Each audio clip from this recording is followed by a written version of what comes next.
पहले greatest integer से ही जुड़ा हुआ एक है फ्रैक्शनल पार्ट फंक्शन। लिखो, हेडिंग डालो।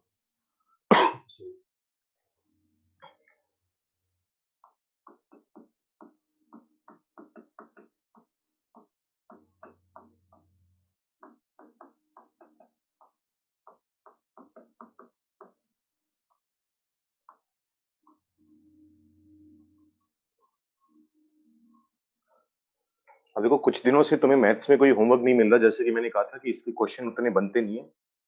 जितने बनेंगे वो क्लास में करवा दूंगा, अगर कुछ मिले वगैरह वैसे होते ही नहीं है ज्यादा इसके। ठीक है, इंपॉर्टेंट है इसका मतलब ये नहीं इंपॉर्टेंट नहीं है।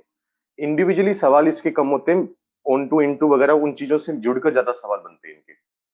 तो अब थोड़ा होमवर्क कम मिल रहा है, इसका मतलब ये नहीं कि मैथ्स पढ़ने पे ध्यान मत दो। इसी टाइम को यूटिलाइज करो, ये टाइम बहुत कम आता है कि अपने पास होमवर्क नहीं है, कोई बुकलेट वगैरह मॉड्यूल वगैरह कुछ नहीं करना अपने को। तो नोट्स रिवाइज करो शुरू से लेकर अब तक जितने भी करे। मतलब वो नहीं कि अगले टेस्ट में अगर सिर्फ फंक्शंस आना है तो सिर्फ फंक्शंस के नोट्स रिवाइज है। इनइक्वालिटीज में अगर हमें पढ़ते वक्त दिक्कत आई थी तो इनइक्वालिटी के नोट्स रिवाइज करो, उसके क्वेश्चंस दोबारा ट्राई करके देखो।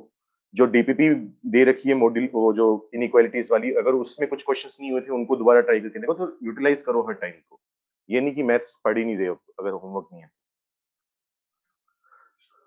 तो फ्रैक्शनल पार्ट फंक्शन, जैसे ग्रेटेस्ट इंटीजर को हम कैसे रिप्रेजेंट करते थे, एक्स के ऊपर अगर दो बड़ी ब्रैकेट लगी हुई है, इसका मतलब ये बॉक्स ऑफ एक्स लिखा हुआ है। फ्रैक्शनल पार्ट को रिप्रेजेंट करने का तरीका होता है ये वाला, एक्स लिखो और करली ब्रैकेट लगा दो। अब इसको सेट मत समझ लेना, भले ही करली ब्रैकेट्स आ रही है लेकिन सेट नहीं है, ये एक फंक्शन है। फ्रैक्शनल पार्ट फंक्शन काम कैसे करता है वो देखते हैं। जैसा मैंने कल बुक्स में बोला था, जब तक हम ये टॉपिक पढ़ रहे हैं तब तो हमें पता है कि करली ब्रैकेट का मतलब फ्रैक्शनल पार्ट फंक्शन है।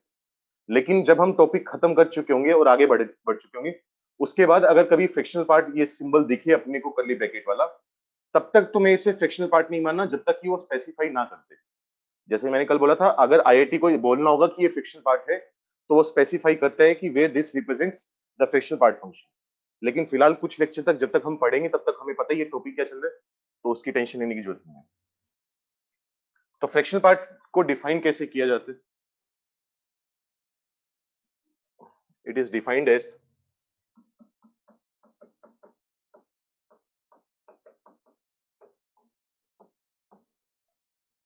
हम बोलते हैं कि फ्रैक्शनल पार्ट एक्स की जो वैल्यू आती है वो आती है x minus box of x. बस ये काम करना है अपने को। ठीक है, जैसे पहले कुछ एग्जांपल करके देखते हैं, फिर इसकी प्रॉपर्टीज करके देखते हैं। बहुत ही सिंपल है और बॉक्स से ही जुड़ा हुआ है एक तरह से। फॉर एग्जांपल, जैसे मान लो कोई तुमसे बोल दे कि 7.8 का फ्रैक्शनल पार्ट बताओ कितना आएगा, तो तुम क्या करोगे, जिस नंबर का फ्रैक्शनल पार्ट निकालना है उसमें से 7.8 का बॉक्स माइनस कर दोगे। 7.8 का बॉक्स कितना आएगा, 7 आएगा। तो 7.8 में से 7 माइनस करा तो ये आ गया 0.8। तो फ्रैक्शनल पार्ट एक्स की जो वैल्यू आएगी वो आ जाएगी 0.8। जैसे और करके देखते हैं, मान लो 6.2 है, 6.2 का फ्रैक्शनल पार्ट निकालना है तो क्या करोगे, 6.2 में से माइनस कर दोगे 6.2 का ग्रेटेस्ट इंटीजर, उसका बॉक्स। 6.2 का बॉक्स हम जानते हैं 6 होता है, तो वैल्यू निकल कर आएगी 0.2। ठीक है, ये काम आया। जैसे मान लो तुमसे कोई बोल दे कि -3 का फ्रैक्शनल पार्ट बताओ कितना आएगा, तो तुम क्या करोगे, -3 में से सब्ट्रैक्ट करोगे इसका बॉक्स। -3 इंटीजर नंबर है तो इसका बॉक्स कितना आएगा, -3 आएगा। तो -3 + 3 ये बन जाएगा अपने पास 0 के इक्वल। ये आंसर आ गया।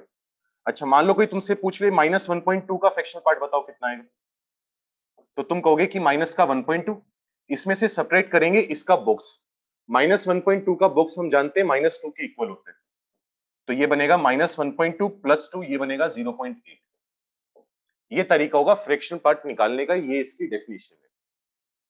क्योंकि एक्चुअली हम ये बोलते हैं कि कोई भी नंबर है, दुनिया का कोई भी नंबर, वो दो हिस्सों से मिलकर बना है, एक उसका इंटीजर पार्ट, एक उसका फ्रैक्शनल पार्ट। ठीक है, जैसे 7.8 का इंटीजर पार्ट क्या है, 7 है, और जो डेसिमल के बाद आ रहा है वो इसका फ्रैक्शनल पार्ट है 0.8। 7 इसका इंटीजर पार्ट हुआ, 0.8 इसका फ्रैक्शनल पार्ट हुआ। जैसे 6.2 है, 6.2 में इंटीजर पार्ट हुआ 6 और जो फ्रैक्शनल पार्ट है वो आएगा 0.2। -3 है, -3 खुद इंटीजर है, तो इसका इंटीजर पार्ट कितना होगा, -3 होगा। डेसिमल के बाद कुछ भी नहीं है तो इसका मतलब फ्रैक्शनल पार्ट 0 आएगा। तो दो हिस्सों से मिलकर बना होता है, अगर इंटीजर पार्ट और फ्रैक्शनल पार्ट को ऐड करोगे तब जाकर पूरा नंबर आता है। ठीक है, तो वही काम करना है, डेसिमल के बाद जो भी आएगा वो आंसर आ जाएगा। लेकिन अगर नंबर नेगेटिव हुआ, नंबर अगर नेगेटिव हुआ तो वैसे तो आंसर कितना आना चाहिए था 0.2, उसको 1 में से माइनस करना पड़ता है। मेरे कहने का मतलब क्या है, जैसे और एग्जांपल लेते हैं, जैसे मान लो तुम्हारे पास लिखा हुआ है 9.37, इसका फ्रैक्शनल पार्ट बताओ। तो तुम्हें बार बार ये काम करने की जरूरत नहीं है, कर सकते हो, वैसे तो कोई खास टाइम नहीं लग रहा, लेकिन तुम चेक करो ये पॉजिटिव नंबर है, अगर इसका फ्रैक्शनल पार्ट मांगना हो तो क्या करोगे, डेसिमल के बाद वाला नंबर लिख दोगे डायरेक्ट 0.37, बस ये काम करना है। जैसे मान लो वही 11.123 है, इसका फ्रैक्शनल पार्ट निकालना हो तो 11 वाला गायब कर दो, डेसिमल के बाद जो लिखा हुआ है वो फ्रैक्शनल पार्ट है 0.123। ये कब है, जब हमारे पास नंबर पॉजिटिव चल रहे हैं। लेकिन अगर यही मैं नंबर को नेगेटिव बना दूं, माइनस का 2.4, नंबर नेगेटिव आ गया ना, अब तुम क्या करोगे, वैसे तो आंसर आता 0.4, लेकिन जब नेगेटिव आंसर आएगा तो 0.4 को, जब नेगेटिव इनपुट होगा तो 0.4 को 1 में से सब्ट्रैक्ट करना होगा। तो पॉजिटिव नंबर हो तो डेसिमल के बाद वाला डायरेक्ट लिख दो, अगर नेगेटिव नंबर हो तो डेसिमल के बाद वाला जो है उसको 1 में से माइनस कर दो, ये आंसर आएगा। और इंटीजर अगर होगा, भले ही वो पॉजिटिव इंटीजर और नेगेटिव इंटीजर हो, उसका फ्रैक्शनल पार्ट 0 आएगा। इस तरीके से इसे डिफाइन करते हैं। पहले तो ये बताओ, ये समझ में आया क्या किए, कैसे निकालना चाह रहे हैं?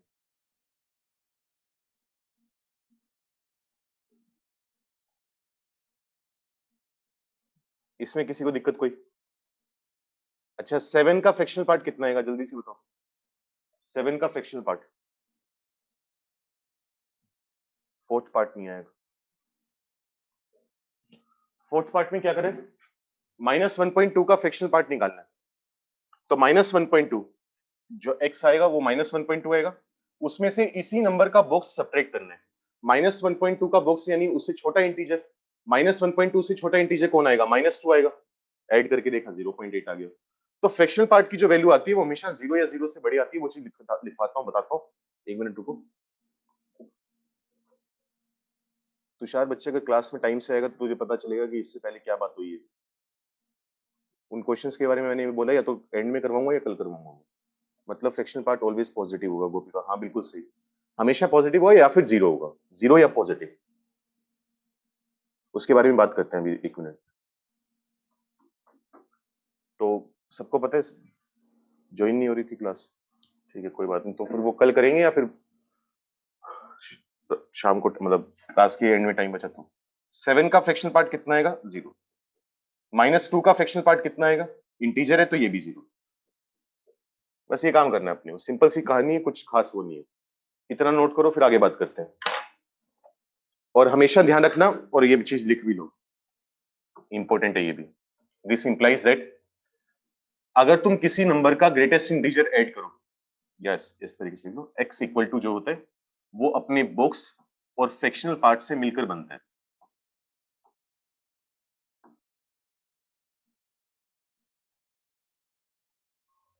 x जो होगा, अगर उसमें इंटीग्रल पार्ट और फ्रैक्शनल पार्ट ऐड कर दोगे तो पूरा x तैयार हो जाएगा।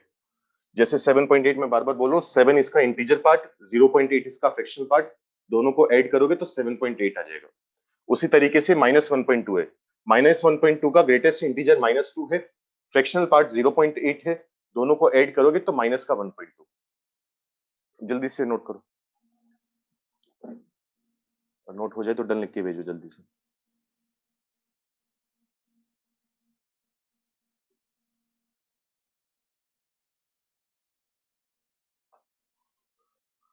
अच्छा, कोई भी फंक्शन पढ़ने के बाद नेक्स्ट स्टेप हमारा क्या होता है, क्या करते हैं उसमें, ग्राफ बनाते हैं, बिल्कुल।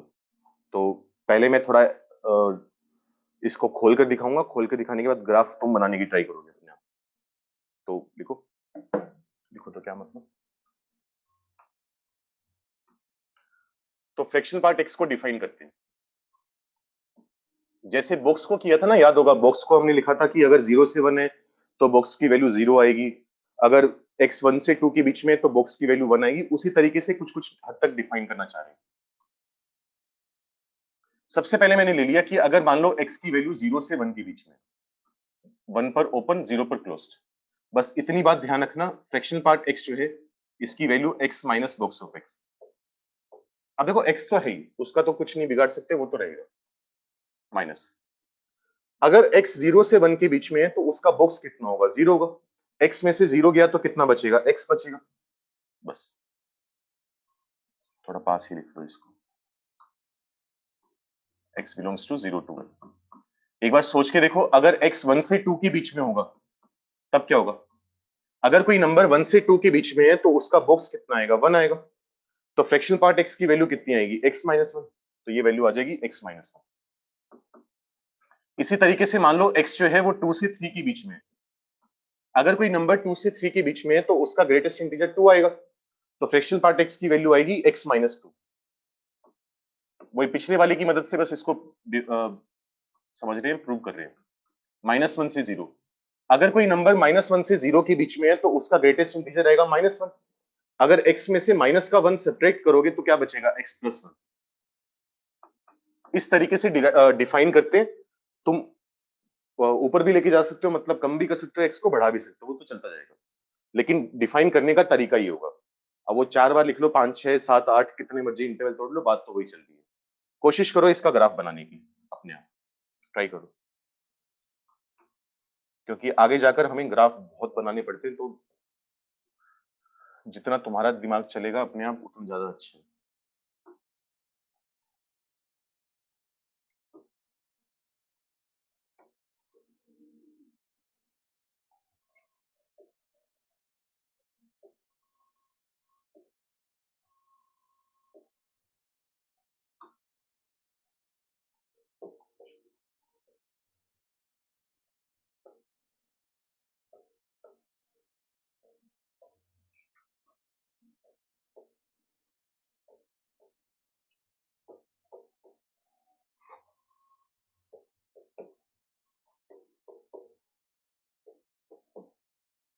और ये नहीं कि गूगल से ढूंढ के बोल रहे हो और कह रहे हो कि हो गया बस।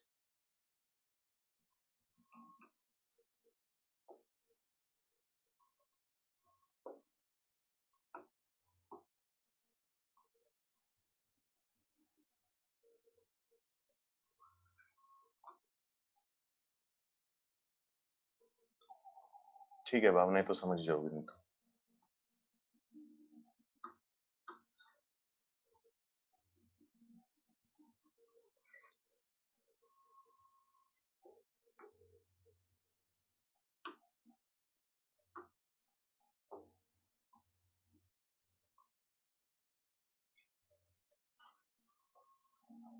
बताओ भाई, बना किसी का?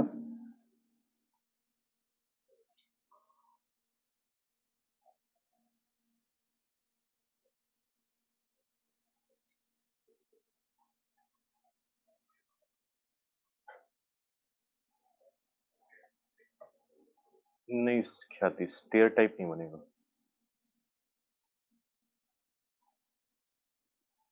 काफी सारे लाइन सेगमेंट्स बनेंगे और पैरेलल लाइन सेगमेंट्स बने। चलो ट्राई करो, 2 3 मिनट दे रहा हूँ।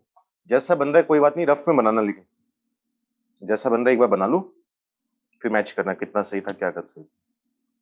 और शुरू में ग्राफ बनाने में तो बहुत दिक्कत आती है वैसे, लेकिन वही जब तक ट्राई नहीं करोगे तब तक सीखोगे नहीं।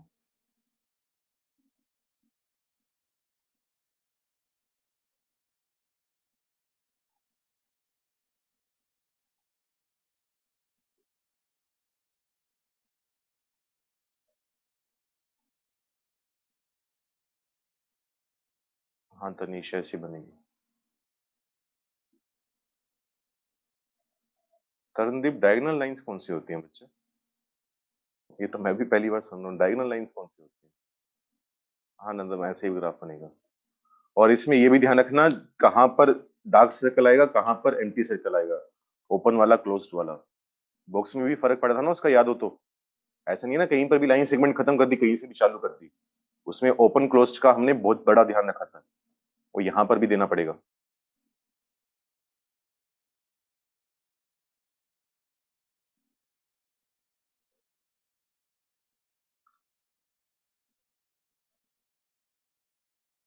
चलो देखते हैं कैसे सोच कैसे काम करती है, बनाते कैसे।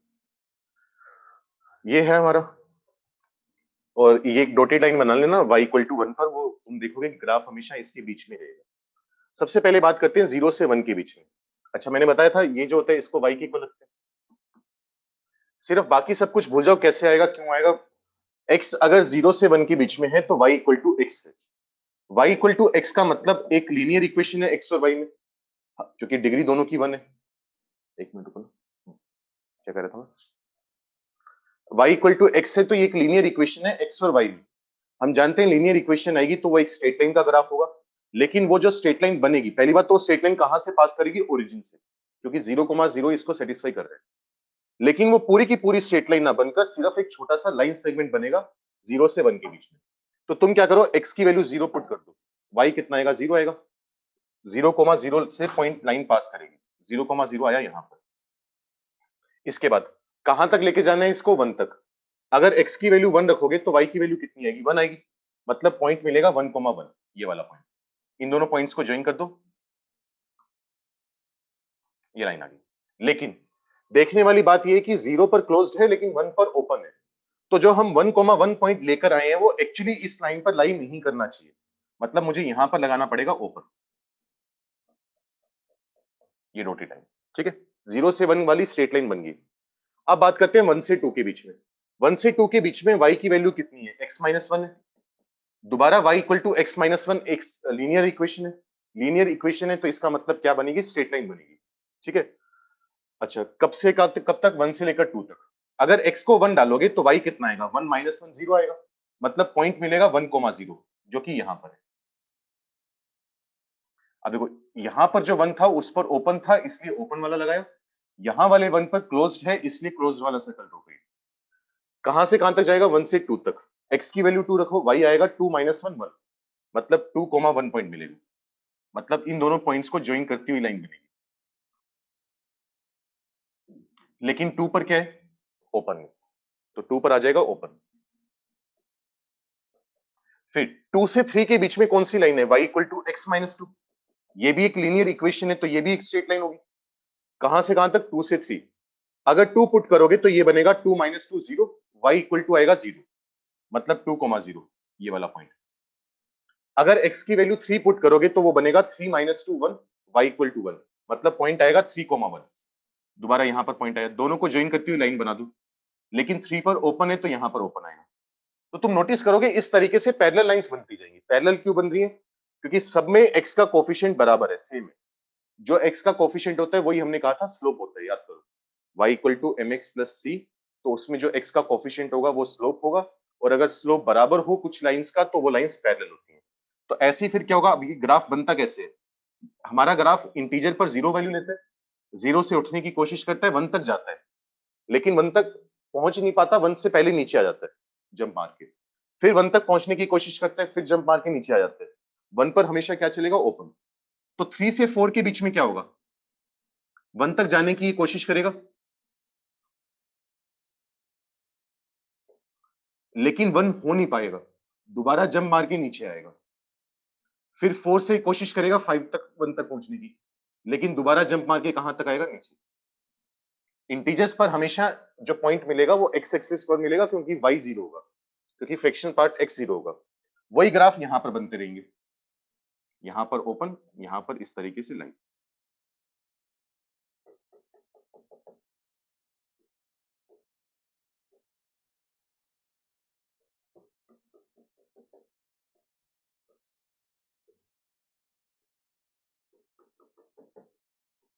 जैसे याद करो साइन एक्स के टाइम पर मैंने कहा था कि ये ग्राफ अपने आप को रिपीट करता रहेगा बार बार बार बार।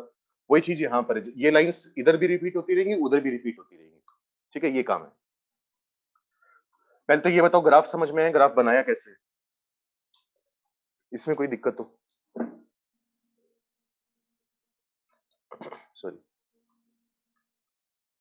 जल्दी से बोलो भाई, समझ में आया या कोई दिक्कत है इसमें, क्योंकि ग्राफ रट्टे तो तुम मान लोगे लेकिन बनाने भी आने चाहिए अपने को।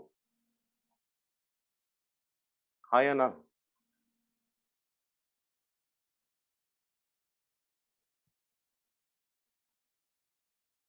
ठीक है, डोमेन बताओ मुझे सोच के इसका कितना आ रहा है, डोमेन और रेंज दोनों सोच के बताओ कितनी आएगी।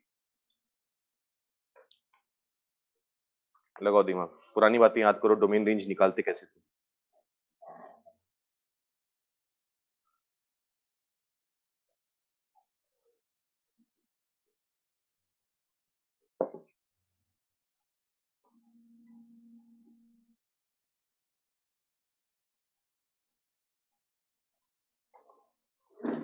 चलो तुम्हारी गलतियां भी बता दूं, तुम गलतियां कर क्या रहे हो। अंकित ने कहा है डोमेन इंटीजर। बच्चे डोमेन इंटीजर कैसे हो सकता है? डोमेन का मतलब होता है एक्स क्या क्या वैल्यू ले सकता है, मतलब फ्रैक्शनल पार्ट के अंदर हम क्या क्या वैल्यू पुट कर सकते हैं। तो 7.8 का भी तो फ्रैक्शनल पार्ट निकाल सकते हैं ना। सिर्फ ऐसा थोड़ी ना कि इंटीजर का ही फ्रैक्शनल पार्ट निकाल सकते हैं, उसका भी निकाल सकते हैं।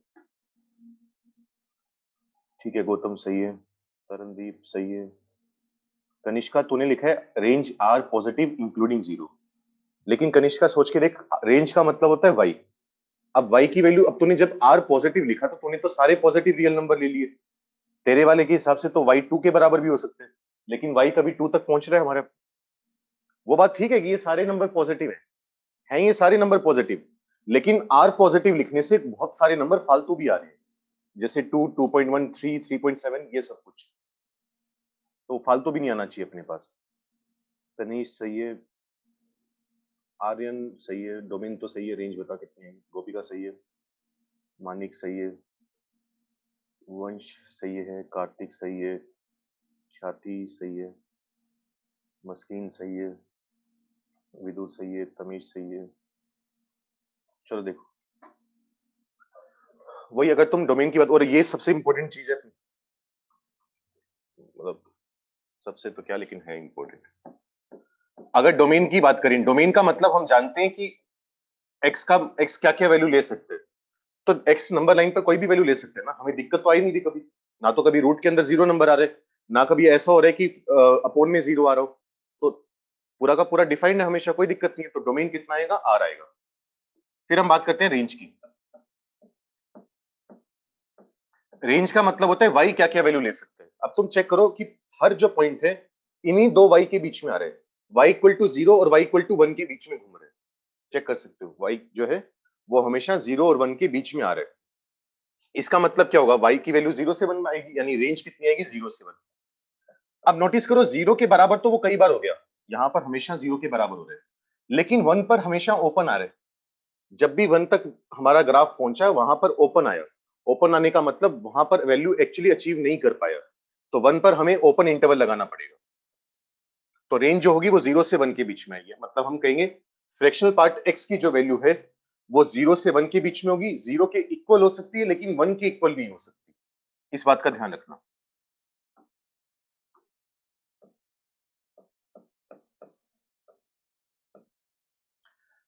इसमें हम एक और नई चीज बात करेंगे, थोड़ा सा पीरियड के बारे में। पीरियड अगर तुम्हें याद हो तो मैंने साइन एक्स कोस एक्स के बताए थे तुम्हें, और थोड़ा बहुत एक्सप्लेन भी किया था कि पीरियड होता क्या है। याद है थोड़ा बहुत? पीरियड में हमने कहा था कि एक ग्राफ कितने इंटरवल के बाद अपने आप को रिपीट कर रहे हैं। नहीं विदुर, वो तो ठीक है 2 पाई बताया था, लेकिन डेफिनेशन याद है कि डिफाइन कैसे किया था हमने? मेन वो है, हमने कहा था कि कोई ग्राफ कितने इंटरवल के बाद अपने आप को रिपीट कर रहे हैं। चेक करो इसका कौन सा हिस्सा है जो बार बार कॉपी पेस्ट करने से सेम ग्राफ बनेगा।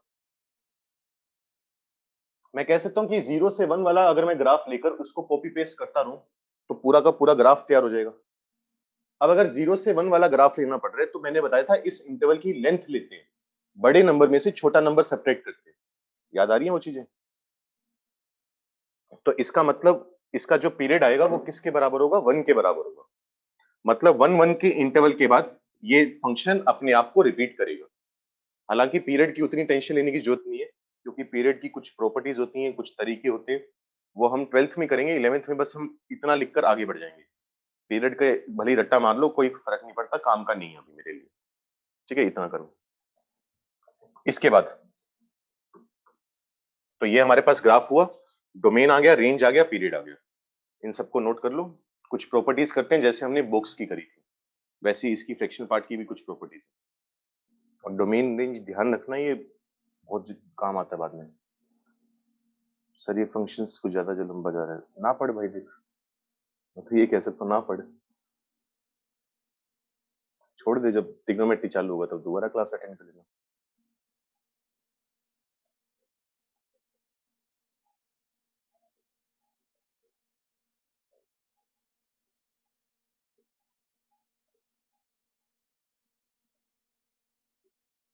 नहीं भाई, डिटेल में पढ़ना है, ढंग से पढ़ना है तो लंबा तो जाएगा। और ऊपर ऊपर से पढ़ना है फिर तो 4 महीने में सिलेबस पूरा करवा दूंगा।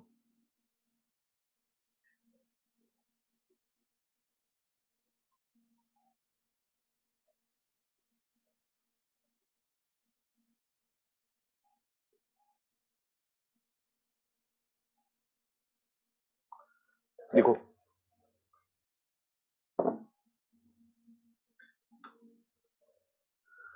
सबसे पहले इसकी प्रॉपर्टीज लिख रहे हैं वही अपने।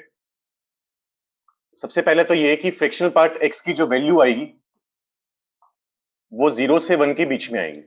0 के इक्वल हो सकता है लेकिन 1 के इक्वल नहीं हो सकता। वो सेम चीज है क्योंकि रेंज निकाल रहे हैं तो रेंज निकालने का मतलब यही होता है ना कि y की पॉसिबल वैल्यूज। y का मतलब फ्रैक्शनल पार्ट x की पॉसिबल वैल्यूज वही आ गई। एक तो इसको देखने का तरीका है ग्राफ से। अगर तुम ग्राफ से ना भी देखना चाहो तो इसको प्रूव भी कर सकते हैं। वो करके देखते हैं प्रूव कैसे करेंगे इसको। तुम्हें याद होगा बॉक्स ऑफ x की मैंने एक प्रॉपर्टी लिखवाई थी कि x minus one is less than equal to sorry x minus one less than box of x is less than equal to x। याद है ये वाली प्रॉपर्टी लिखवाई थी, अभी तक यूज हुई नहीं है। 12th में ज्यादा यूज होता है लेकिन ये प्रॉपर्टी थी। अब मैं एक काम करता हूं, मैं हर जगह या बॉक्स ऑफ x में से x माइनस कर देता हूं। हर जगह x माइनस करने पर क्या मिलेगा, यहाँ पर -1 मिलेगा, यहाँ पर मिलेगा box of x minus x, और यहां से x माइनस करेंगे तो कितना आएगा 0। अब मैं पूरी इनइक्वालिटी को माइनस से मल्टीप्लाई करूं। अगर हर जगह माइनस से मल्टीप्लाई करेंगे तो इनइक्वालिटीज रिवर्स हो जाएंगी। -1 को माइनस से मल्टीप्लाई करोगे 1, इनइक्वालिटी रिवर्स हुई। इसको माइनस से मल्टीप्लाई करोगे तो x minus box of x, ये बनेगा ग्रेटर देन इक्वल टू 0। इसी चीज को तो हमने फ्रैक्शनल पार्ट लिखा था, इसी तरीके से डिफाइन किया था। इसको हमने बोला था फ्रैक्शनल पार्ट x। तो 1 is greater than fractional part of x is greater than equal to 0। मतलब अगर थोड़ा ढंग से लिखें तो फ्रैक्शनल पार्ट x की जो वैल्यू है वो आएगी 1 से 0 के बीच में, या 0 से 1 के बीच में। 0 पर क्लोज्ड है अपने आप और 1 के ऊपर ओपन। तो पहली प्रॉपर्टी तो ये। दूसरी प्रॉपर्टी ये कि मान लो पहले तुमने x का फ्रैक्शनल पार्ट निकाला और फिर तुमने इसका बॉक्स निकाला। जल्दी से बताओ इसकी वैल्यू कितनी आएगी। दो नंबर लिख रहा हूं, दो एक्सप्रेशन लिख रहा हूं, इनकी वैल्यू सोच के बताओ कितनी आएगी।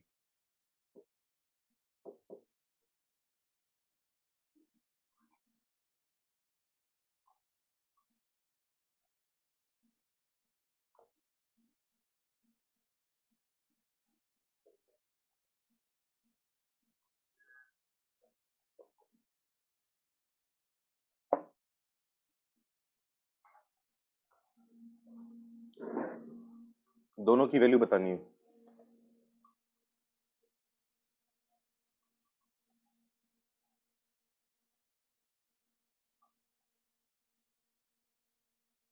ठीक है, सही है, लगभग लगभग सबका सही है। दोनों की वैल्यू आएगी 0। चेक करो कैसे आएगी, जिसको अगर दिक्कत हो। हमें पता है, मुझे नहीं पता भाड़ में गया x कितने, लेकिन मुझे इतना पता है कि उसका जो फ्रैक्शन पार्ट आएगा वो 0 से 1 के बीच में आएगा। बात ही वही हुई थी। अब 0 से 1 वाला जो नंबर आया है उसका हम क्या निकाल रहे हैं, बुक्स निकाल रहे हैं। अगर कोई नंबर 0 से 1 के बीच में है तो उसका बुक्स कितना आएगा, 0 आएगा। तो हमें कितना बोलना पड़ेगा, 0। इसको चेक करो। x का जब तुम बुक्स निकालोगे तो वो क्या आएगा, इंटीजर आएगा। हालांकि मुझे प्रॉपर्टी पहले लिखवा देनी चाहिए थी, लेकिन कोई बात नहीं। x का बुक्स निकालोगे तो क्या आएगा, इंटीजर आएगा। और इंटीजर का फ्रैक्शनल पार्ट मैं पहले बोल चुका हूं, लिखवाया नहीं है बस अभी, कि इंटीजर का फ्रैक्शनल पार्ट हमेशा 0 आता है। मतलब अगर एक ही नंबर के ऊपर तुम पहले फ्रैक्शनल पार्ट लगाओ फिर बुक्स लगाओ तब भी 0 आएगा। पहले बुक्स निकालकर फिर फ्रैक्शनल पार्ट निकालो तब भी 0 आएगा। ठीक है, दोनों ऑपरेशन एक साथ लगाओगे तो 0 आने वाला है। कुछ और प्रॉपर्टीज हैं अपने पास, तो इस सेल्फ एविडेंट है, कुछ समझाने की मेरे हिसाब से जरूरत है नहीं। इसके बाद if fractional part of x equal to 0, then x is an integer। सोच के देखो, ये मैं कह सकता हूं अगर किसी नंबर का फ्रैक्शनल पार्ट 0 आ रहा है तो इसका मतलब वो नंबर क्या होगा, इंटीजर होगा। क्योंकि 2 का फ्रैक्शनल पार्ट, 3 का फ्रैक्शनल पार्ट, -7 का फ्रैक्शनल पार्ट, सबका फ्रैक्शनल पार्ट 0 होगा। ये बात हम बोल रहे हैं। अगली प्रॉपर्टी क्या है, अगर मान लो तुम्हें बोला जाए x प्लस n का फ्रैक्शनल पार्ट, तो तुम इसे फ्रैक्शनल पार्ट ऑफ x लिख सकते हो अगर n एक इंटीजर है। मतलब हमने क्या कहा था, हमने ये कहा था कि अगर मान लो x+3 का बॉक्स निकालना है तो x में बॉक्स के अंदर एक इंटीजर नंबर ऐड हो रहा है, तो तुम क्या कर सकते हो, इस 3 को बाहर निकाल सकते हो, तो ये बच जाएगा बॉक्स ऑफ x+3। ये बात हमने करी थी। यहां पर हम क्या बोलना चाह रहे हैं, यहां पर हम ये बोल रहे हैं कि अगर तुम x+3 का फ्रैक्शनल पार्ट निकालना चाहोगे तो क्या होगा, ये जो 3 इंटीजर ऐड हो रहे हैं ये इंटीजर गायब हो जाएगा, कितना बचेगा, फ्रैक्शनल पार्ट x। इसे तुम सिंपली इस तरीके से समझ सकते हो, फ्रैक्शनल पार्ट का मतलब है डेसिमल के बाद आने वाला नंबर। अगर मान लो 7.3 है, 7.3 में तुम कोई भी इंटीजर ऐड कर लो, उससे डेसिमल के पहले फर्क पड़ेगा, डेसिमल के बाद फर्क नहीं पड़ेगा।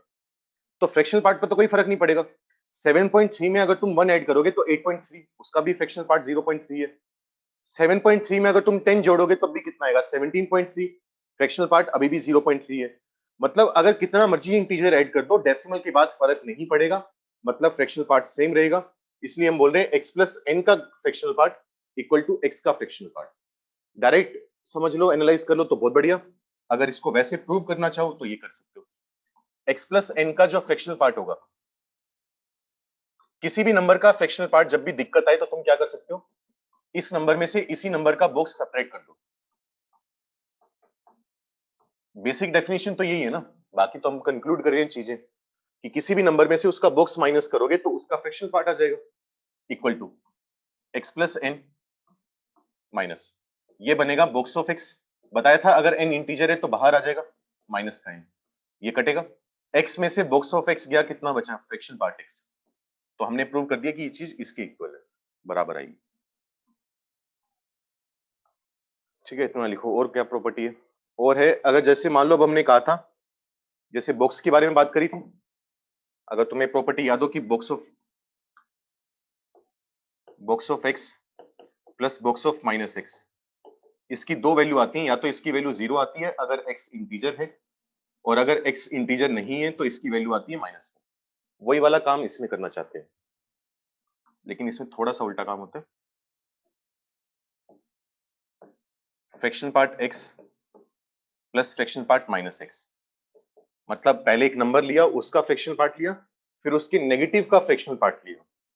इसकी दो पॉसिबिलिटी हो सकती है, पहले पॉसिबिलिटी की x इंटीजर है और दूसरी पॉसिबिलिटी की x इंटीजर नहीं है। z लिख छोड़ो, i x belongs to i, x does not belong to i। अगर x इंटीजर होगा तो इसकी और इसकी दोनों की वैल्यू 0 आएगी, तो उनका सम भी 0 आएगा। अगर x इंटीजर नहीं होगा तो इन दोनों का सम 1 के बराबर आएगा।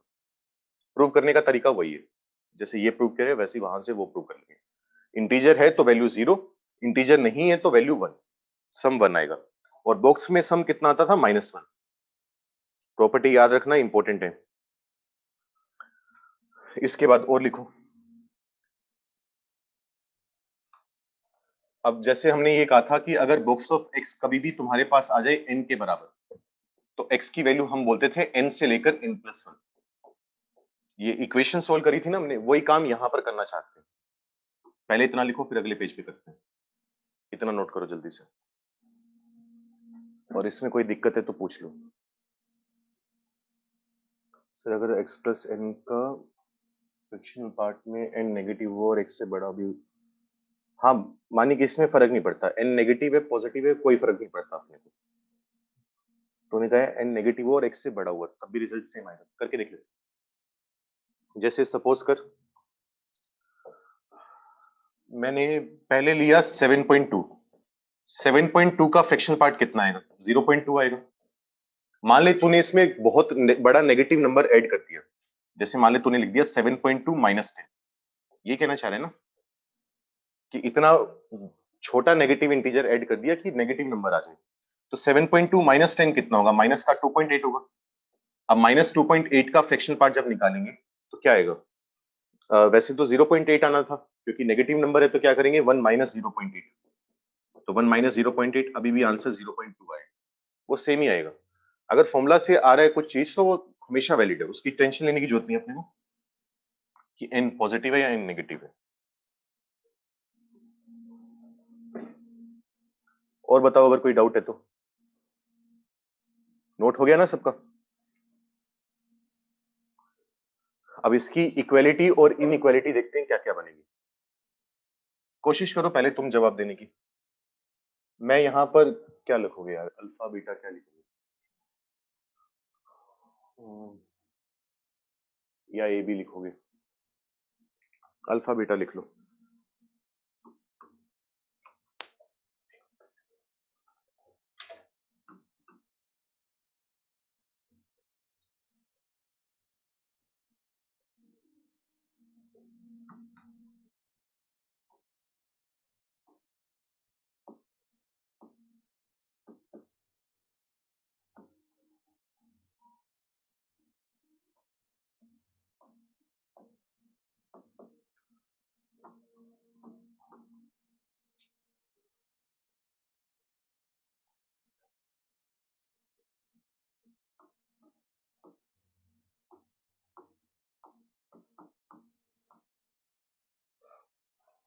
मेरा सवाल तुमसे ये है कि एग्जांपल के थ्रू समझाता हूँ इसको।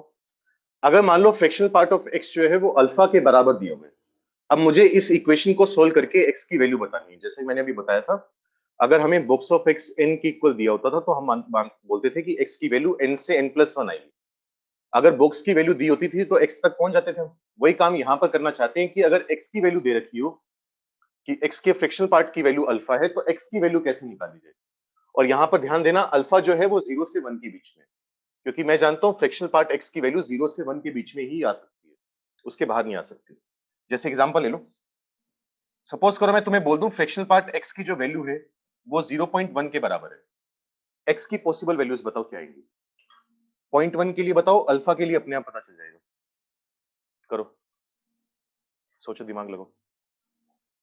अगर फ्रैक्शनल पार्ट एक्स 0.1 है तो एक्स की वैल्यू क्या आएगी, या क्या क्या आ सकती है?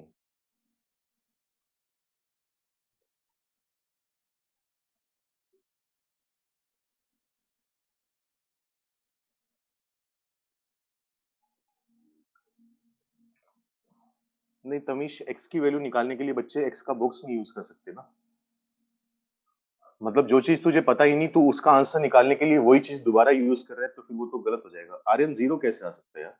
एक्स की वैल्यू जीरो है तो उसका फ्रैक्शनल पार्ट 0.1 आ जाएगा। हाँ विदुर सही है।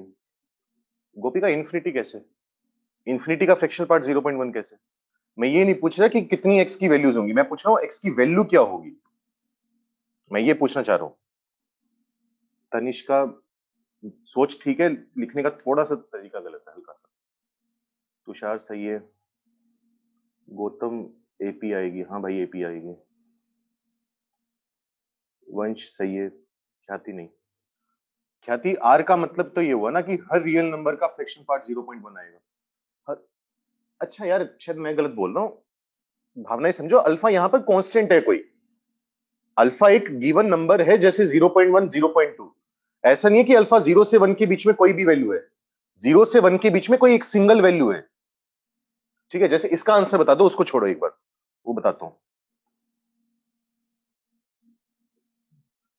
जैसे वहां पर box of x equal to n लिया था, तो ये नहीं कहा था ना कि n कोई भी नंबर है, बस एन इंटीजर है, एक सिंगल इंटीजर है, एक टाइम पर उसकी वैल्यू फिक्स कर दी गई है। तनीश सही है, देवान सही है, मानिक सही है, गोपिका ठीक है, लेकिन और भी आंसर आएंगे। आर्यन, तुम्हारे लिए भी यही जवाब है। प्रज्ञा ठीक है। तुम्हें कुछ नहीं करना होता इसमें। हाँ तनिष्का बिल्कुल सही है। तुम्हें कुछ नहीं करना, फ्रैक्शनल पार्ट एक्स 0.1 है ना, तुम सबसे पहला नंबर ढूंढ लो। तुम हमेशा क्या किया करो, 0 से 1 के बीच में ढूंढ लिया करो। सबसे पहले 0 से 1 के बीच में ढूंढ लो, क्योंकि 0 से 1 के बीच में y इक्वल टू एक्स है। 0 से 1 में कौन सा नंबर है जिसका फ्रैक्शन पार्ट 0.1 आएगा? 0.1 खुद है।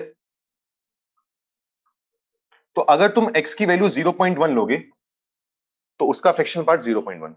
अब हम जानते हैं, अभी हमने जो प्रॉपर्टी पढ़ी थी थोड़ी देर पहले, कि अगर तुम फ्रैक्शनल पार्ट मतलब x के अंदर n ऐड करो तो फ्रैक्शनल पार्ट पर कोई फर्क नहीं पड़ता, सेम आता है।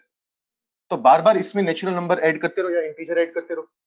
0.1 का भी फ्रैक्शनल पार्ट यही आएगा, 1.1, 2.1, 3.1, 4.1, 5.1। सोच के देखो, बार बार अगर इंटीजर ऐड करते जाओगे, 111 ऐड करते जाओगे, तो फ्रैक्शनल पार्ट पर तो कोई फर्क पड़ेगा ही नहीं ना हमारे पास। सबका फ्रैक्शनल पार्ट 0.1 ही आएगा।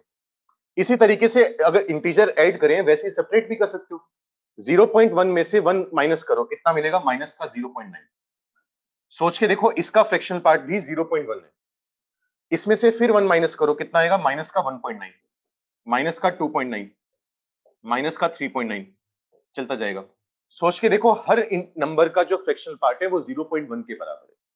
तो कभी भी अगर हमें दिया हो कि फ्रैक्शनल पार्ट x 0.1 के इक्वल है, तो हम डायरेक्ट बोल देंगे कि x की जो वैल्यू है वो n प्लस 0.1 है, जहां पर n इंटीजर है। 0.1 में इंटीजर ऐड करते जाओ बार बार और तुम्हें नंबर मिलता जाएगा। वही काम हम यहां पर करना चाहते हैं कि अगर फ्रैक्शनल पार्ट x अल्फा के बराबर है और अल्फा कोई नंबर है 0 से 1, फिक्स नंबर है, उसको वेरी नहीं करवा रहे, तो x की जो वैल्यू आएगी वो आएगी n प्लस अल्फा। बस ये ध्यान रखना है अपने को, बार बार इंटीजर ऐड करते रहो, फ्रैक्शनल पार्ट सेम आता जाएगा। यहां पर n क्या है?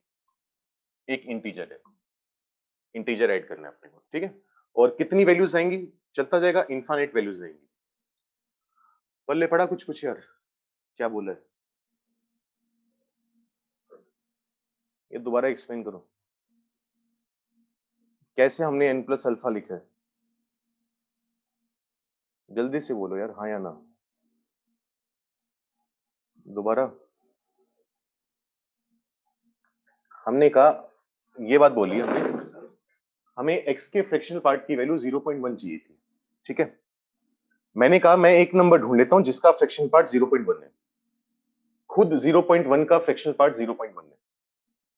फिर हमने कहा कि जो ये प्रॉपर्टी पड़ी थी, कौन सी प्रॉपर्टी? सेकंड नंबर वाली। वहां पर हमने देखा था कि अगर x में एक इंटीजर ऐड किया जाए तो फ्रैक्शनल पार्ट सेम आता है, क्योंकि x प्लस n का fractional part equal to x का फ्रैक्शनल पार्ट। तो अगर 0.1 का फ्रैक्शनल पार्ट 0 के इक्वल है, तो इसका मतलब क्या होगा? बार बार अगर इसमें इंटीजर ऐड करते रहे, जैसे 1 ऐड करा तो 1.1, फिर 1 ऐड करा 2.1, फिर 3.1, 4.1, इन सबका फ्रैक्शनल पार्ट भी 0.1 आएगा। और वो हम चेक भी कर सकते हैं। 1.1 का फ्रैक्शनल पार्ट डेसिमल के बाद वाला 0.1, 5.1 का फ्रैक्शनल पार्ट कितना होगा? ये भी 0.1 होगा। तो इन सभी नंबर का फ्रैक्शनल पार्ट 0.1 आता है। इसी तरीके से जैसे इंटीजर ऐड करे, वैसे एक नेगेटिव इंटीजर भी कर सकते हैं, मतलब इंटीजर माइनस भी कर सकते हैं। 0.1 में से 1 गया, कितना बचेगा? माइनस का 0.9। फिर माइनस 1 करेंगे तो माइनस का 1.9, माइनस का 2.9, माइनस का 3.9, चलता जाएगा। इन सबका भी फ्रैक्शनल पार्ट 0.1 ही आ रहा है, सेम आ रहा है। तो हमने ये कहा कि अगर फ्रैक्शनल पार्ट x अल्फा के बराबर बोला जाए, तो अल्फा खुद वो नंबर है जिसका फ्रैक्शनल पार्ट अल्फा आएगा। जैसे मान लो मैं तुम्हें बोल दूं x का फ्रैक्शनल पार्ट 0.73 है, तो 0.73 वो खुद नंबर है जिसका फ्रैक्शनल पार्ट ये आएगा। चेक करके देखो, क्योंकि पॉइंट वाला गायब कर दिया, पॉइंट के बाद वाला आ गया। अब अगर मैं इस नंबर में बार बार इंटीजर ऐड करता जाऊं या सब्ट्रैक्ट करता जाऊं, तो फ्रैक्शनल पार्ट पर तो कोई फर्क पड़ेगा नहीं, मतलब उन सभी x का फ्रैक्शनल पार्ट भी यही आएगा। तो इस इक्वेशन का जो सॉल्यूशन बनेगा वो क्या बनेगा? x equal to n plus 0.73, और उसी को जनरलाइज करके हमने लिख दिया x equal to n plus alpha. अब बताओ, अब थोड़ा बहुत क्लियर हुआ या कोई और शब्द ढूंढूं समझाने के लिए? बताओ, कोई बात नहीं, अगर डाउट है तब भी बताओ, कुछ और शब्द चुन के कोशिश करूंगा समझाने की। समझना तो है, रट्टे तो नहीं मारने, मतलब मारने हैं लेकिन समझ के मारने हैं। बताओ भाई, बाकी लोग भी बताओ जल्दी से, कोई दिक्कत है या नहीं है? हाँ या ना? आगे समझ? ठीक है भाई, मैं बार बार बोल रहा हूँ और मैं पता नहीं 50 बार बोल चुका हूँ, अगले 2 साल में 300-400 बार और बोलने वाला हूँ, लेकिन समझ कर करना, रट्टे मारने पर डिपेंड मत हो जाना। ये मत सोचना कि एक फॉर्मूला है उसके रट्टे मारने से सही हो जाएगा, शायद नहीं भी होगा, हो सकता है इसका 2 साल बाद सवाल भी ना आए, इसका गारंटी थोड़ा ना फ्रैक्शनल पार्ट का सवाल आएगा, लेकिन तैयारी तो पूरी करनी पड़ेगी तुम्हें। अच्छा, अब मेरा सवाल तुमसे ये है कि अगर मान लो मैं बोल दूं फ्रैक्शनल पार्ट x जो है वो 1.3 है, अब बताओ x की वैल्यू क्या आएगी? अगर फ्रैक्शनल पार्ट x 1.3 है तो x की वैल्यू बताओ क्या आएगी? ठीक है, गोपिका, वंश, मानिक, तरनदीप, दीवान, आर्यन, नहीं भाई, मैं इसका फ्रैक्शनल पार्ट नहीं मांग रहा, मैं कह रहा हूं x का फ्रैक्शनल पार्ट 1.3 है, तो x की वैल्यू बताओ। कौन सा नंबर, कौन सा नंबर है जिसका फ्रैक्शनल पार्ट 1.3 आएगा, ये पूछ रहा हूं मैं। हाँ गौतम, सही है। कौन सा है? 5। पॉसिबल ही नहीं ना, फ्रैक्शनल पार्ट x 1 से बड़ा कैसे आ सकता है? हमने कहा हुआ है फ्रैक्शनल पार्ट x की वैल्यू 0 से 1 के बीच में, तो फ्रैक्शनल पार्ट x 1.3 तो आ ही नहीं सकता। इसका मतलब यहां से x कितना आ जाएगा 5। इसी वजह से मैंने बोला है अल्फा का 0 से 1 के बीच में होना जरूरी है। ठीक है, वो मैं लिखवा नहीं रहा पॉइंट, लेकिन अगर हमारे पास कभी आएगा तो हम साथ के साथ कमेंट कर देंगे उस पर, अगर हमें लॉजिकली चीजें समझ में आ रही तो। देखो वही जो मैं कुछ दिन पहले कह रहा था, क्लास स्टार्ट हुई थी 41-42 बच्चे थे, अब बचे 37। चीजें मुश्किल हुई थोड़ी सी, और या तो कनेक्शन प्रॉब्लम होगा, लेकिन 3-4 तो इकट्ठे तो नहीं होना चाहिए। भाई मुश्किल चीजें नहीं पढ़ोगे फिर तो तैयारी करना ही गलत है आईआईटी की। अभी तो पता नहीं और क्या क्या चीजें आनी है, आराम आराम से पढ़ेंगे, लेकिन मेहनत तो करनी पड़ेगी। ये तो बात हुई इक्वालिटी की। फिर हमने वहां पर ऐसी चीजें भी पढ़ी थी कि अगर box of x greater than equal to n है तो एक्स की वैल्यू बताओ। वही वाला काम यहां पर करना चाहते हैं। सपोज करो मैं तुम्हें बोल दूं फ्रैक्शनल पार्ट एक्स की जो वैल्यू है वो अल्फा से छोटी है या less than equal to alpha basically. मैं तुमसे जानना चाहता हूं एक्स की वैल्यू बताओ क्या आएगी। मैं इस पूरे को साफ कर रहा हूं।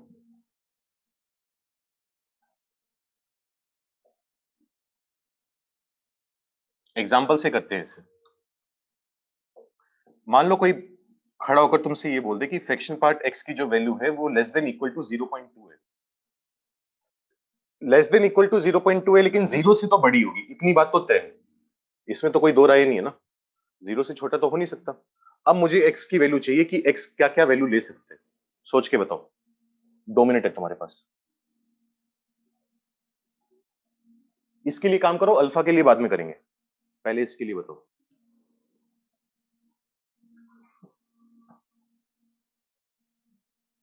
हमेशा अपना आंसर 0 से 1 के बीच में ढूंढो पहले। जब भी फ्रैक्शन पार्ट में काम करना हो, 0 से 1 के बीच में आंसर ढूंढो और उसको एक्सटेंड कर दो बस।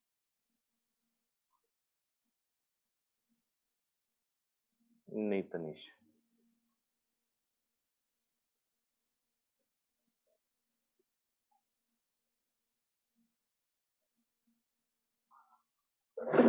चलो मैं ही करता हूं क्योंकि थोड़ा टाइम कम है, बाकी प्रॉपर्टी शेयर ना हो पाए। हाँ गोपिका, 0 से 1 के बीच में तो ठीक है। अक्षित बिल्कुल सही है, तेरा भी सही है। और भी देखो, मैं कर रहा हूं। अगर मान लो x की वैल्यू 0 से 0.2 है सपोज करो, तो फ्रैक्शनल पार्ट की x की वैल्यू भी तो 0 से 0.2 आएगी। क्योंकि होता क्या है, मैं बार बार इसी चीज का यूज कर रहा हूं, अगर x 0 से 1 के बीच में है तो फ्रैक्शनल पार्ट x और x में कोई फर्क ही नहीं होता, दोनों बराबर होते हैं। इस चीज का यूज कर रहे हैं हम बार बार। ठीक है, अगर x की वैल्यू 0 से 1 के बीच में है तो फ्रैक्शनल पार्ट x और x दोनों बराबर आएंगे, दोनों में कोई भी फर्क नहीं होगा। वही चीज मैं यहां पर यूज करना चाहता हूं कि फ्रैक्शनल पार्ट x 0 से 0.2 है तो x की वैल्यू 0 से 0.2, क्योंकि दोनों बराबर है। अब जैसा कि मैंने कहा था, बार बार अगर तुम इंटीजर ऐड करते जाओ तो कोई फर्क पड़ता नहीं ना इस चीज में, क्योंकि फ्रैक्शनल पार्ट की वैल्यू सेम रहती है। तो तुम क्या करो, दोनों तरफ 1 1 ऐड कर दो। 0 में 1 ऐड करोगे तो 1 आएगा, 0.2 में 1 ऐड करोगे तो 1.2 आएगा। ये आ गया। दोबारा फिर 1 ऐड कर दो, क्या आएगा, 2 से लेकर 2.2। इस तरीके से 1 1 ऐड करते जाओ, बहुत सारे इंटरवल मिलेंगे। इन सारे इंटरवल्स को जोड़कर लिखने का तरीका क्या होता है, यूनियन होता है। ये आंसर आ गया। और एग्जांपल देखो, मान लो मैं तुम्हें कहूं कि मुझे फ्रैक्शनल पार्ट x की जो वैल्यू है वो 0.7 से लेकर 0.3 तक चाहिए। सपोज करो ये आ गया, यहां पर क्लोज है लेकिन यहां पर क्लोज नहीं है। तुम्हें कुछ नहीं करना, x की वैल्यू ये 0.3 0.7 दोनों 0 से 1 के बीच में आ रहे हैं। 0 से 1 के बीच में मैं जानता हूं जो फ्रैक्शनल पार्ट x की वैल्यू आएगी वही x की वैल्यू आएगी। तो x की वैल्यू कितनी आ जाएगी, 0.3 से लेकर 0.7। 0.3 पर इक्वल टू है तो क्लोज्ड, इस पर इक्वल टू नहीं है तो ओपन, यूनियन। अब x में अगर इंटीजर ऐड करते जाएं तो कोई फर्क नहीं पड़ने वाला, क्योंकि फ्रैक्शन पार्ट x सेम आता है। तो दोनों तरफ 1 1 ऐड कर दो, क्या मिलेगा, 1.3 से लेकर 1.7 यूनियन। फिर 1 ऐड कर दो 2.3 से लेकर 2.7। ये कहानी चलती जाएगी। अच्छा, 1 ऐड भी कर सकते हो, 1 सब्ट्रैक्ट भी कर सकते हो। तो 1 सब्ट्रैक्ट करोगे तो क्या मिलेगा, माइनस का 0.7 से लेकर माइनस का 0.3। फिर एक और 1 सब्ट्रैक्ट कर दो, माइनस का 1.7 से लेकर माइनस का 1.3, ये कहानी चलती जाएगी इंफिनिटी तक भी, माइनस इंफिनिटी तक भी। और चेक कर लो, ऐसा नहीं कि कुछ भी रैंडम अपनी मर्जी से लिख रहे हैं। 2.3 से 2.7 के बीच में 2.5 आता है, आता ही नहीं। 2.5 का फ्रैक्शनल पार्ट कितना है? 0.5 है। 0.5 इन दोनों के बीच में आएगा, तो वो अपने आप काम होगा। पहले वही वैल्यू नीचे उतार लो, फिर इंटीजर ऐड करते जाओ, उससे फर्क नहीं पड़ता, जैसे काम पिछले सवाल में किया। अब ये तो हो गया, ये तो सिंपल लिखना हो गया। अब इसी चीज को हमें लिखना भी तो आना चाहिए ना, एक कॉम्पैक्ट फॉर्म में। कॉम्पैक्ट फॉर्म में लिखने के लिए हम इस चीज की मदद लेते हैं। थोड़ी सी नई चीज आ रही है तो ध्यान से देखना। यहां पर पहले लिखते हैं यू। यू का मतलब क्या है? यूनियन लगाना। ठीक है, इसकी वैल्यू, एक मिनट रुको, मैं एक ही फॉर्मूले में निपटा देता हूं, बार बार अलग अलग फॉर्मूला नहीं लिखना पड़ेगा।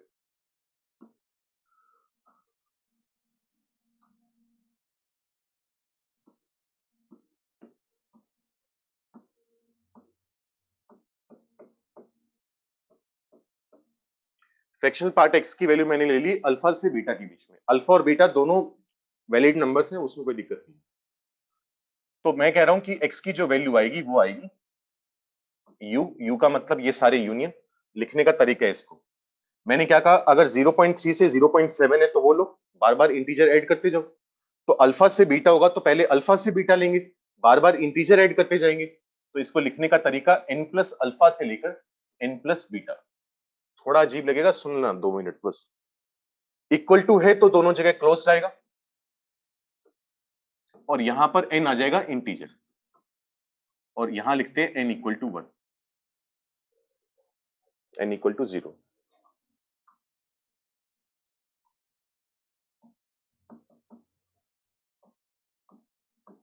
ये कुछ लिखने का तरीका होता है, ऊपर वाला तो छोड़ो। इसका मतलब क्या होता है, इसको खोलने का तरीका क्या होता है? अच्छा, सिग्मा, मुझे तो मौका नहीं मिला अभी सिग्मा पढ़ाने का, लेकिन शायद नवनीत सर ने बता दिया हो। पहले तो इतना बताओ, सिग्मा जानते हो क्या है? ये समझाता हूँ अभी ऊपर वाला। सिग्मा जानते हो? सर की फिजिक्स में बात हो चुकी होगी शायद, या 9th 10th में पढ़कर आए हो? सब जानते हो ना, समेशन होता है, हाँ। तो सिग्मा काम कैसे करता है? अगर सर ने बात उठी होगी तो सर ने एक्सप्लेन किया होगा। जैसे अगर मान लो सिग्मा 2r+1 लिखा हुआ है, या 2r लिखा हुआ है, आर को लेकर जाना है 1 से n तक, तो तुम क्या करते हो? आर की वैल्यू पहले 1 रखते हो, आर को 1 रखोगे तो 2 आएगा, फिर आर की वैल्यू 2 रखोगे तो ये आएगा 4, आर की वैल्यू 3 रखोगे तो 6 आएगा, फिर 8 आएगा। फिर सर ने बताया होगा कि सिग्मा का मतलब होता है इन सबको ऐड करना, समेशन करना। तो इस तरीके से समेशन कर दिया और काम हो गया, ये काम किया होगा। वैसे ही काम यहां पर है। जैसे यहां पर तुम क्या करोगे, पहले n की वैल्यू 0 रखोगे, n की वैल्यू 0 रखोगे तो क्या आएगा? अल्फा से बीटा आएगा। अब क्या करोगे, जैसे सिग्मा होता है तो सिग्मा का मतलब एडिशन होता है, बार बार ऐड करते जाते हो। यहां पर यू का मतलब क्या है? यूनियन लेना, तो बीच में लगाओगे यूनियन। शाबाश।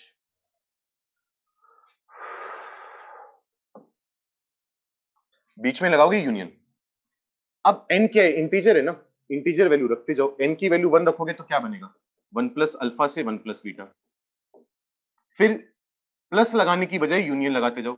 फिर n की वैल्यू 2 रखो, 2 प्लस अल्फा से 2 प्लस बीटा। और इस तरफ जाओगे तो -1 प्लस अल्फा से लेकर -1 प्लस बीटा, अगर नेगेटिव इंटीजर रखोगे। तो इसी चीज को कॉम्पैक्ट फॉर्म में लिखने का तरीका ये है बस, कि अल्फा से बीटा जाना था अपने को, फिर हमने कहा इंटीजर ऐड करने से फर्क नहीं पड़ता, तो n प्लस अल्फा से n प्लस बीटा तक चलेंगे, लेकिन n इंटीजर होना चाहिए। बाहर u लगा दिया और n इक्वल टू 0, मतलब 0 से शुरुआत करनी है और इंटीजर ऐड करते जाओ, अलग अलग इंटरवल मिलते जाएंगे।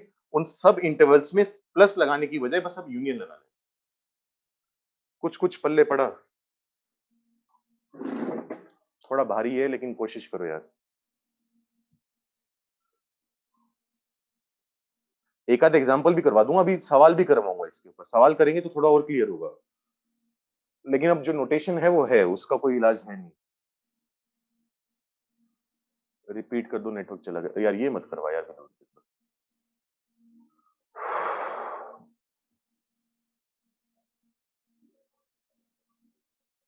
चलिए क्वेश्चन करके देखते हैं, उससे बात करते हैं। कुछ नहीं, सिंपल सी चीजें हैं। विदुर एक बार क्वेश्चन करवा रहा हूँ, उससे समझने की कोशिश कर, बाकी नहीं तो लेक्चर अपलोड होगा तब देख लेना। ये क्लास 2-3 मिनट की बची है, सवाल कर लें का।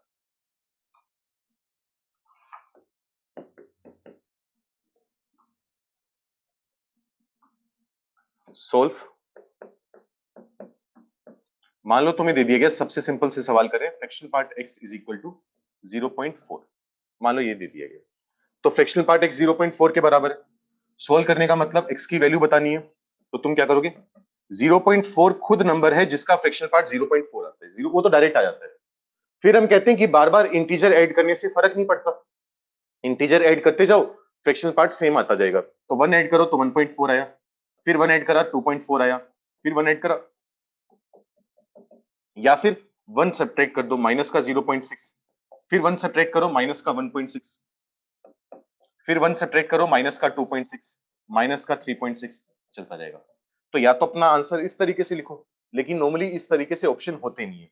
तो हम अपना आंसर कैसे लिखेंगे, x is equal to set में लिखेंगे, हमें ऐसे x चाहिए जहां पर x की वैल्यू n प्लस 0.4 हो और n होना चाहिए इंटीजर। याद करो ये सारी कहानी तो हम पहले बोल चुके हैं, सेट्स चैप्टर पढ़ लिया था हमने।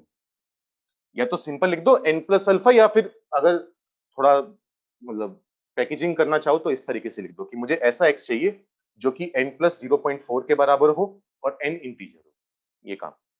इसी तरीके से अगर मान लो मैं तुम्हें ये बोल दूं सोल्व, बाकी ढंग के सवाल थोड़े कल करेंगे, कि फ्रैक्शनल पार्ट x की जो वैल्यू है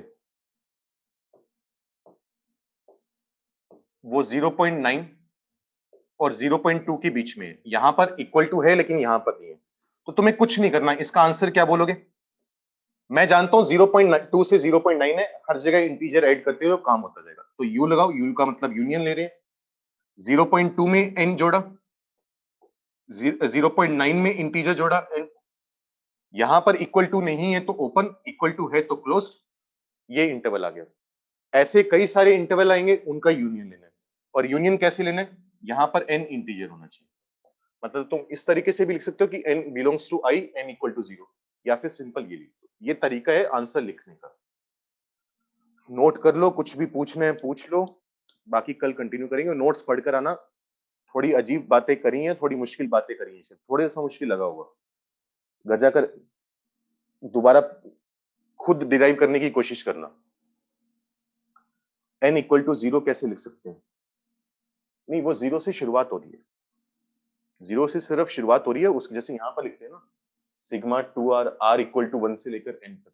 तो पढ़ने का तरीका तो ये ना कि r इक्वल टू 1 से n है, ये थोड़ी ना कि r सिर्फ 1 के इक्वल है। वैसे ही n इक्वल टू 0 से शुरुआत है, या तो वो लिख सकते हैं या इस तरीके से लिख सकते हैं, नीचे लिख दो n बिलोंग्स टू i, उसी में काम निपट गया अपने आप।